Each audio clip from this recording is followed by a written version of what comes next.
আপনাদের এই সমস্ত কথা যদি কোরআন সুন্নাহর আলোকে না বলি তো কে বলবে?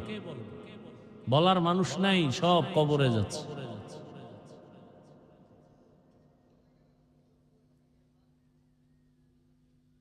ইসলাম কি ইসলামের জায়গায় রাখেন, পবিত্র হালাতে রাখেন। আপনি অপবিত্র সেটা স্বীকার করেন যে আমি অপবিত্র, কিন্তু ইসলাম পাক। আমি নামাজ পড়ি না, আমি নাপাক। ইসলামের ব্যানারে আমি পর্দা করি না, আমি নাপাক, কিন্তু ইসলাম পাক। অন্তত অন্তরকে এতটুকু ঠিক রাখেন। এই কথা বললেন না যে আমি দাঁড়িয়ে না রাখলেও আমি পরিপূর্ণ ইসলামে আছি। এর দ্বারা ইসলাম খাটো হয়, ইসলাম ছোট হয়। ইসলাম তো এরকম অপবিত্র না। ইসলাম মানি তো শান্তি। ইসলাম গোটা দুনিয়াটাকে শান্তি দেয়, হিন্দুকেও শান্তি দেয়, বৌদ্ধকে শান্তি দেয়, নারীরাও শান্তি, ব্যবসায়ীদের শান্তি, চাকরিজীবীর শান্তি।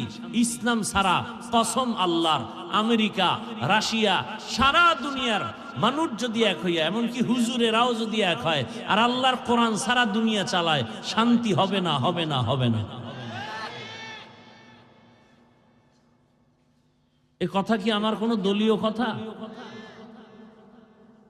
আমি আল্লাহকে মোহাব্বত করে বলতেছি।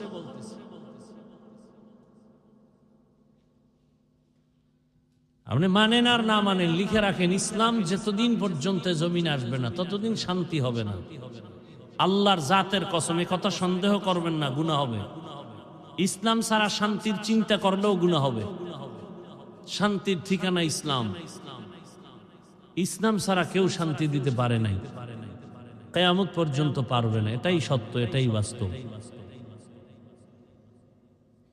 আমরা আলোচনা করি না, বুঝি না। দেখেন না, আলোচনা শুরু করলেই বাধা দিবে। হুজুর আপনি কোরআন হাদিসের বয়ান করেন। আরে বেয়াদব, কোরআন হাদিসের কি বুঝো? কোরআন হাদিসের বয়ান করি বিধাই তো সুদের ব্যাপারে কথা বলি, ঘুষের ব্যাপারে কথা বলি। কারণ কোরআন হাদিস তো সুদখোরের পক্ষে না, বেনামাজির পক্ষে না, দুর্নীতির পক্ষে না, চান্দাবাজার ধান্দাবাজের পক্ষে না, জালেমের পক্ষে তো ইসলাম না। কোরআন হাদিসের বয়ান করলেই তো চান্দাবাজের বিরুদ্ধে বলতে হবে, ধান্দাবাজের বিরুদ্ধে বলতে হবে, দুর্নীতিবাজের বিরুদ্ধে বলতে হবে। কোরআন হাদিসের বয়ান করলেই তো সুদখোরের বিরুদ্ধে বলতে হবে। কি ভাই, পৃথিবীতে মসজিদ থেকে দামি কোনো জায়গা আছে কিনা বলেন তো? সেই জায়গা কেমন দামি, বিড়িখোর আসলে বিড়ি ফালায় দেয়। কি সেই জায়গায় সুদখোর কিভাবে দায়িত্ব পায়? যেই সুদখোরের আমল নামায় অল টাইম তার আপন মায়ের সাথে জেনা জেনা জেনা জেনা। কত লজ্জার কথা! কেমনে পাইছে? আপনারা মাথায় উঠাইছেন কেন? ওই যে ভোটের আগে বিক্রি হয়ে গেছেন, পচা পায়খানা খাইছেন। বাজারে একটা মুরগি কিনলে কত দাম যাবে? 1000, বেশির থেকে বেশি। ভালো মানের একটা ছাগল কিনলে কত দাম? 20,000। একটা গরু 1 লাখ। আর আমার সোনার বাংলার আশরাফুল মখলুক মানুষ ভোটের আগের রাত্রে বিক্রি হবে বাজার দরে 500 টাকায়। তার মানে ছাগলের সমানও দাম না। এটা ছাগল থেকেও খারাপ, এটা গরুর থেকে খারাপ, এটা শুকর থেকে খারাপ, কুত্তা থেকে খারাপ।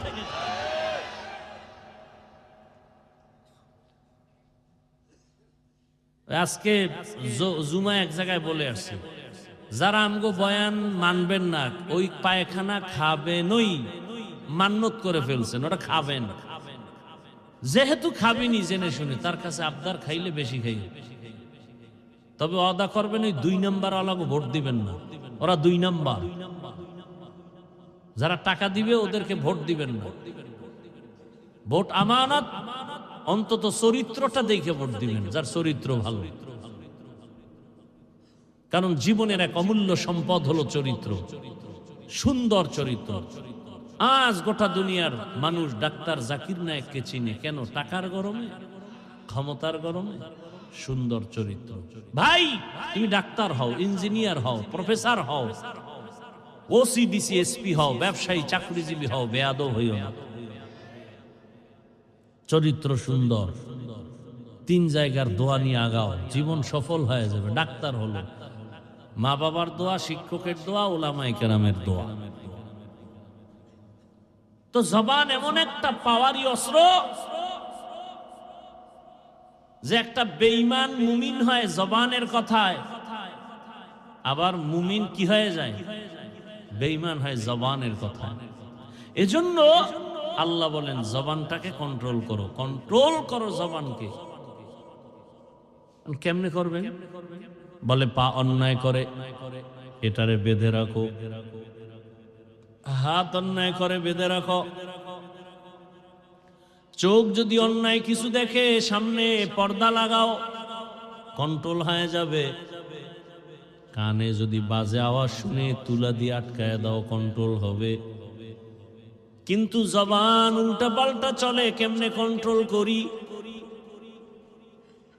আবার যেমন মারাত্মক অস্ত্র, আবার এটা বড় নেয়ামত। কেমন নেয়ামত! এই যে জবানের কথাই তো আপনারা বসে আছেন।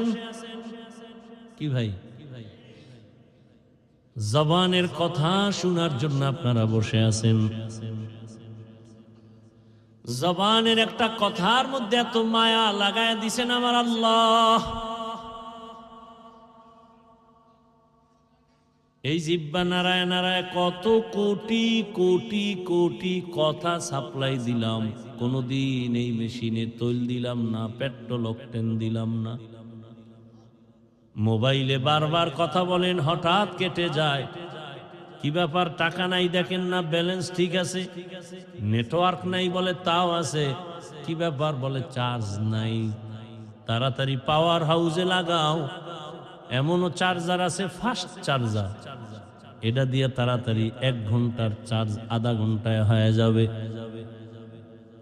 এরে আল্লাহর বান্দারা, তোমার আমার জিহ্বা নামের মেশিন নাড়ায় নাড়ায় এত কথা সাপ্লাই হলো, কোনদিন তো চার্জ দিলা না। এই জিহ্বাটা কোনদিন বন্ধ হলো না। গাল ব্যথা করে, ঠোঁট ব্যথা করে, কপাল ব্যথা করে, মাথা ব্যথা করে, জিহ্বা ব্যথা করে না। এই জিহ্বাটা কন্ট্রোলে রাখিও, কারণ তোমার ঈমানের পাওয়ার বাড়াবে জিহ্বার আমল। আবার তোমাকে ধুলায় মিশায় দিবে জিহ্বার একটা কথা। এটারে কন্ট্রোল কেমনে করবা? হাত বেঁধে রাখা যায়, পা বেঁধে রাখা যায়, চোখ আটকানো যায়, কান আটকানো যায়, জবানটারে তো আটকানো যায় না। কষ্টে লাগে না, রশিও লাগে না। কেমনে আটকাইবা? আল্লাহ বলে না, আমার কাছে একটা মেডিসিন আছে, এটা ব্যবহার করলে জিহ্বা কন্ট্রোল হয়ে যাবে। ওই মেডিসিনটা আমি দিলাম। এই মেডিসিনের নাম তাকওয়া। মেডিসিনের নাম কি? তাকওয়া। তাকওয়া মানে আল্লাহর ভয়। ওই আল্লাহর ভয়ের মেডিসিনটা দিয়ে যদি চলতে পারো, জবান কন্ট্রোল হয়ে যাবে। ওই তাকওয়ার মেডিসিন কই পাইবা? একমাত্র ঠিকানা কুনু মা'আস সাদিকিন। আল্লাহর ওলি যারা আহলুল্লাহ তাকওয়াওয়ালা, তাদের নজর লাগাও, কলবের পাওয়ার থেকে তোমার ভেতরে তাকওয়া চলে আসবে। নবীজি বলেন, লিকুল্লি শাইইন মা'দিনুন ওয়া মা'দিনুত তাকওয়া কুলুবুল আরিফিন। ভালো জিনিস রাখার গোডাউন আছে, তাকওয়ার গোডাউন হলো একমাত্র আল্লাহওয়ালা যারা, এদের কলব। এদের নজর লাগাও, পাওয়ার বাড়বে। এদের জবানের কথার মধ্যে পাওয়ার, নজরে পাওয়ার। আল্লাহওয়ালা যারা, ব্যানারওয়ালা না, যারা গভীর রজনীতে আমার মালিকের সাথে সম্পর্ক করে, এদের নজর যদি লাগায় দেও, এখন তুমি বুঝবা কেমনে রাতে আল্লাহর সাথে কথা বলে। আরে বয়ান শুনলেই দেখবা মানুষ আমলওয়ালা হয়ে যায়। ওই আল্লাহওয়ালার বয়ান শুনলেই মানুষ দাড়িওয়ালা হয়ে যায়, নামাজি হয়ে যায়। এমন আল্লাহওয়ালা নাই? আবার যদি দেখো বিশাল বড় আল্লাহওয়ালার ব্যানার লাগানো, কিন্তু তার কাছে নামাজের কোনো গুরুত্ব নাই, তেলাওয়াতের গুরুত্ব নাই। এরকম অলিকুল শিরোমণিও সোনার বাংলায় আছে, যে চেহারায় কোনো নূর নাই। অলিকুল শিরোমণি নামাজ নাই, রোজা নেই। এরম পীরও আমগো দেশে এরা না। সাহাবায়ে কেরাম প্রশ্ন করলেন, মান আউলিয়া, হে রাসূল আউলিয়া কারা? নবী বললেন, ইযা রুউ যুকিরাল্লাহ, যাদের দিয়ে তাকাইলে আমার আল্লাহর কথা স্মরণ হবে। মনের মধ্যে ভয় আসবে, আরে আমি তো সুদ খাই, হুজুরের সামনে কেমনে যাই, একটা ভয়। আহা, হাদিয়া দিবে হুজুরের, কিন্তু ভয়, হারাম টাকা দেওয়া যাবে না, আল্লাহ তো বেজার হয়ে যাবে। এরকম আল্লাহওয়ালাদের নেক নজর যত লাগবে ততই তোমার তাকওয়া বেড়ে। যেই ফলের মধ্যে সূর্যের আলো যত বেশি লাগবে ওটার রং খালি বাড়বে, রং বাড়বে। আল্লাহওয়ালার সোহবাত যত বাড়বে বান্দার কলবের পাওয়ার তত বেড়ে যাবে। এখন আপনার কাছে নামাজ পড়তে ভালো লাগে না, আপনিও মুসলমান, আমিও মুসলমান। আপনার আল্লাহ আমার আল্লাহ কি দুই না এক? আপনাদের নবী আমার নবী এক, আপনাদের কোরআন আমার কোরআন, আপনাদের কালেমা আমার কালেমা এক, আপনাদের কাবা আমার কাবা এক, আপনার আমার দুনিয়াতে আসার সিস্টেম এক, বিদায়বেলা কাফনের সংখ্যাও এক। আমার সম্মানে একটা কাফন বাড়বে না, গরিব মরে গেছে রিকশাওয়ালা একটা কাফন কমানো হবে না। আমারও 3 কাফন, আপনাদেরও 3 কাফন, মা বোনদের 5 কাফন, শুধু কালার হবে আলাদা। আপনাদের কাফনের কালার একরকম, আমগো হুজুরদের কালার বুঝি আর এক রকম। কে আলেম, কে মূর্খ, কে ইমাম, কে মুক্তাদি, কে ডাক্তার, কে রোগী, সবার কাফন হবে এক সিস্টেম। কাফনের উপরে লেখা থাকবে বড় হুজুরের লাশ, এমপি সাহেবের লাশ। তাহলে কাফনে ঢোকার পরেই তোমার বাহাদুরি শেষ, কবরের যাওয়া তো আরো বাকি। কোটি টাকার মালিক দেখো, অভাব হয় না দূর, গরিব ঘুমায় আরাম করে মনটা বাহাদুর। ফেরাউনের লাশটা দেখো মিশর জাদু ঘরে, খায় না মাটি পোকা মাছি সবাই ঘৃণা করে। হৃদয়ে থাকিবে যার নম্রতা সদা, রহমত আসিবে সেথা প্রভুর ওয়াদা। বড়র বড়াই থাকলে দিলে রহমত আসবে না, নিজেকে নিজে ছোট মনে করিও সদা। উঁচু জমিন থেকে পানি নিচু জমিনে যায়, তেমনি খোদার রহমত আসে নম্রতা হৃদয়। ভোগবিলাসের বাড়ি গাড়ি পরে রবে সব, থাকতে সময় স্মরণ করো আল্লাহ আমার রব। ইন্নাল্লাযীনা ক্বালু রাব্বুনাল্লাহু সুম্মা ইসতাকামু ফালা খাউফুন আলাইহিম ওয়ালা হুম ইয়াহজানুন।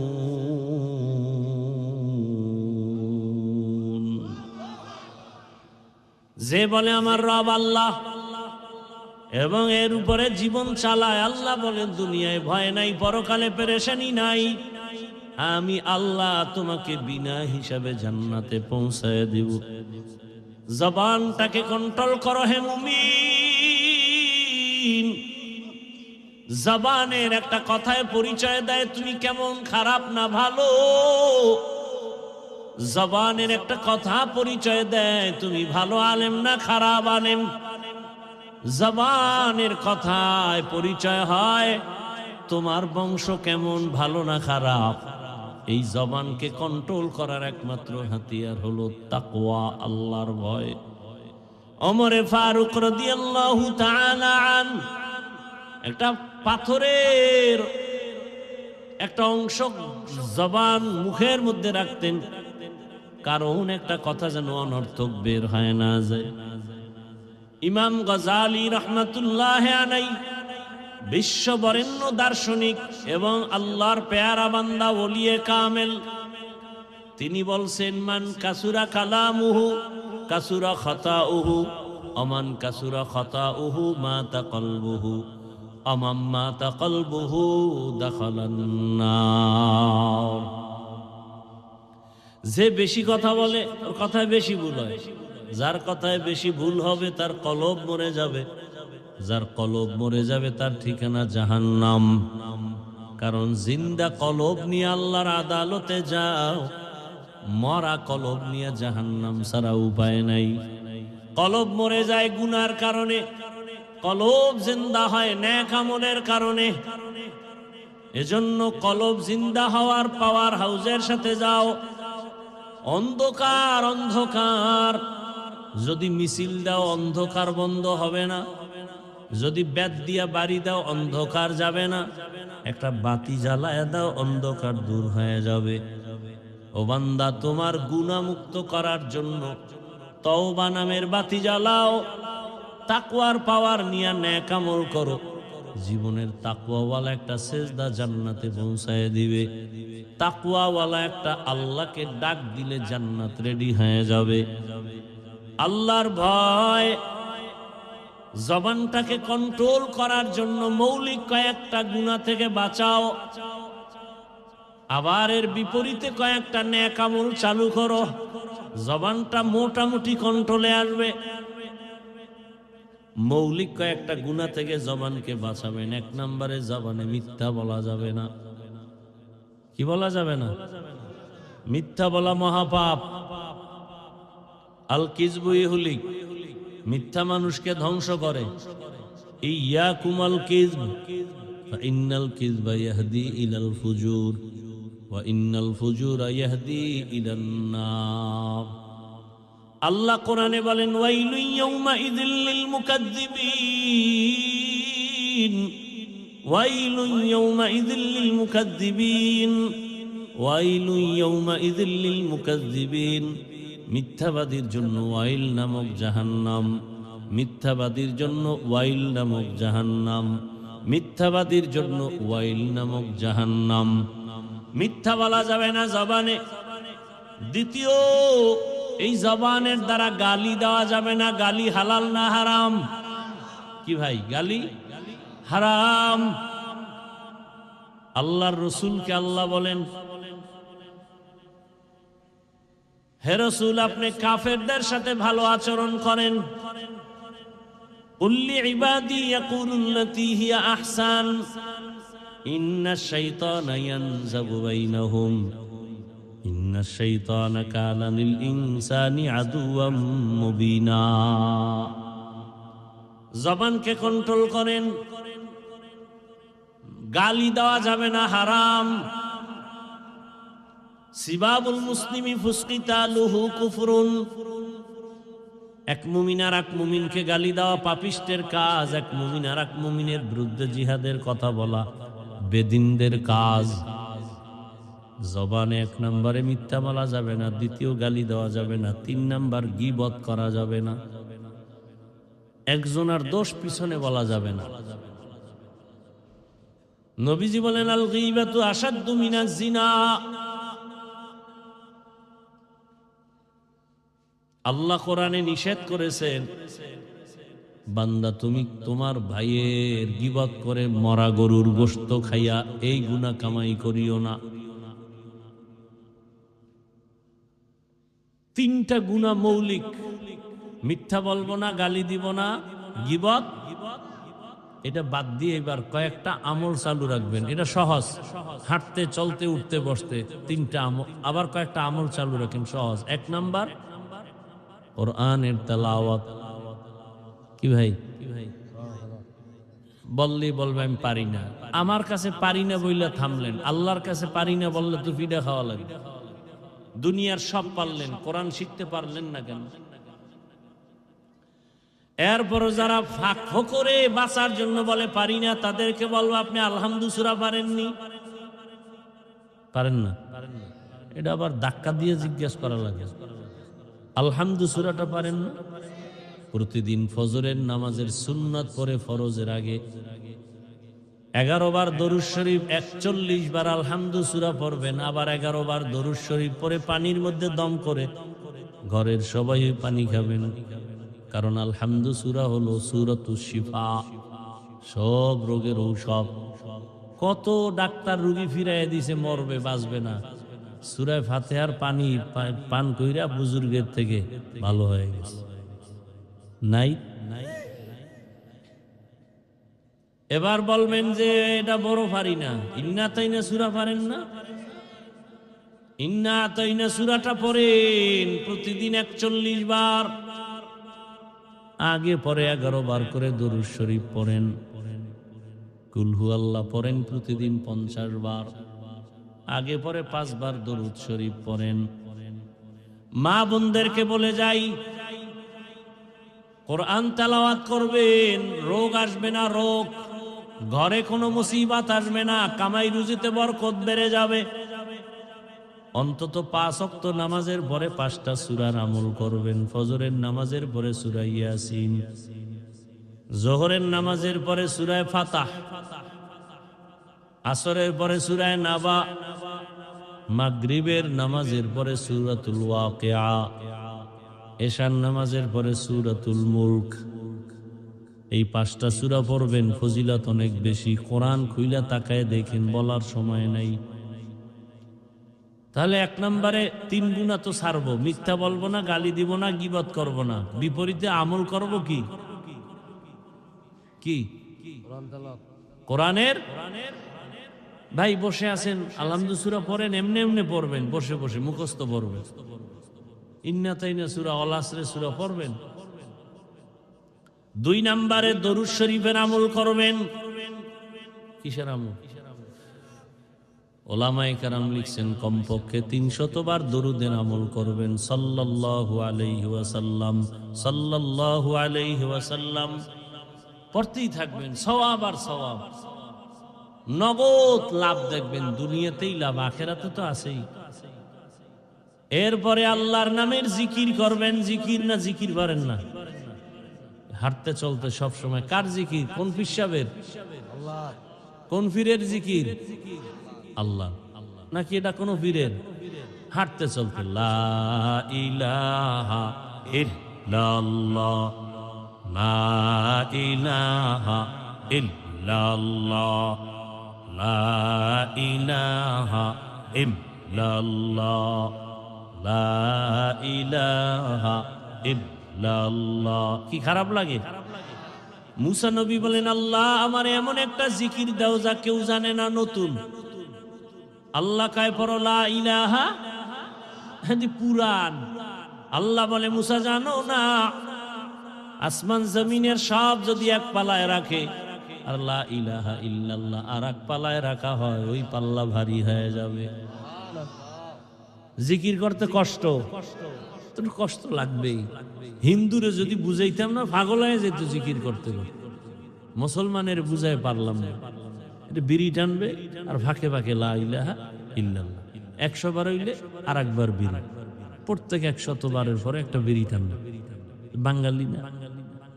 দুনিয়াতে আকাম করব, কাম না থাকলে আকাম করবো, আর কি করবো? দুনিয়াতে ফাও কোনো আকাম থাকলে বিড়ি টানা হইল ফাও আকাম। দুনিয়াতে এইরকম ফাও আকাম আমার জানা মতে নেই। মদ পান করাও তো একটা আকাম, কিন্তু এটা লাভ আছে। মদ পান করলে কি আছে ভাই? লাভ। কি ঘুমাইতেছেন? মদ পান করলে কি আছে? লাভ আছে, সাময়িক লাভ। কোরআনে আল্লাহ কয় হালকা লাভ আছে। দেখেন না, মদ পান করলেই শরীর একটু শক্তি বাড়ে না? তখন লঙ্গি টঙ্গি আউলে বউরে মা কয়ে ডাক দেয়, আছে না নাই? নাকি কুমিল্লা আপনাদের এলাকায় মদ পান করে জিকির করে? বিড়ি টানলে লাভ কি কও? একটা লাভের কথা একজনে দাঁড়ায় কয়, আমিও বিড়ি টানবো, আল্লাহ সাক্ষী। চেহারা সুন্দর হয়, ঠোঁট লাল হয়, যৌবন বাড়ে।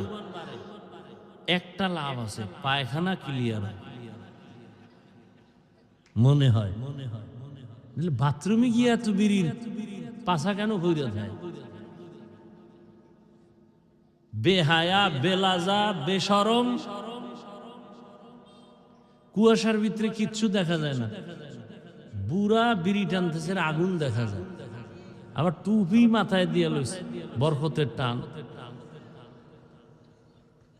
তাও আবার ডান হাতে, বাম হাতে লইছে চা, ডান হাতে কি বিড়ি, বরকতের হাত।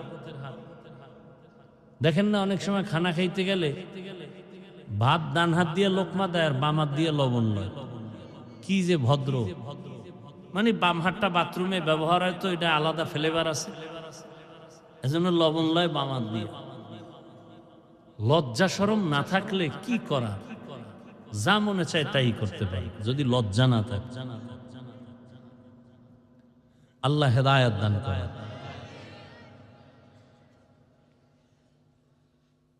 তাহলে আল্লাহর নামের জিকির সব সময় হাঁটতে চলতে উঠতে বসতে, তাসবিহ পড়বেন, সবগুলো একসাথে যদি করেন, সুবহানাল্লাহি ওয়ালহামদুলিল্লাহি ওয়ালা ইলাহা ইল্লাল্লাহু আল্লাহু আকবার ওয়ালা হাওলা ওয়ালা কুওয়াতা ইল্লা বিল্লাহিল আলিয়্যিল আযীম।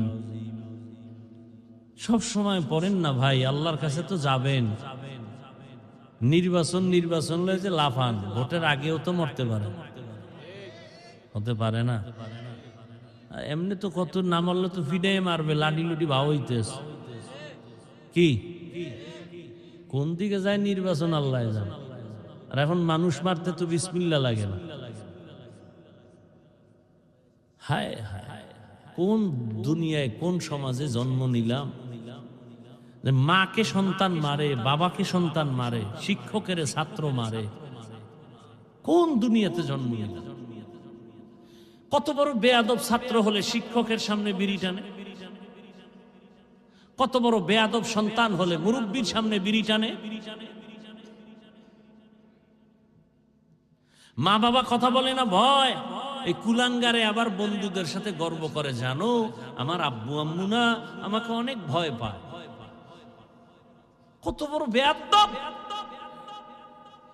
আমার এই কথাটা একটা লেখা সুন্দর করে বাদাই করে ঘরের দরজায় টানা যুবকরা।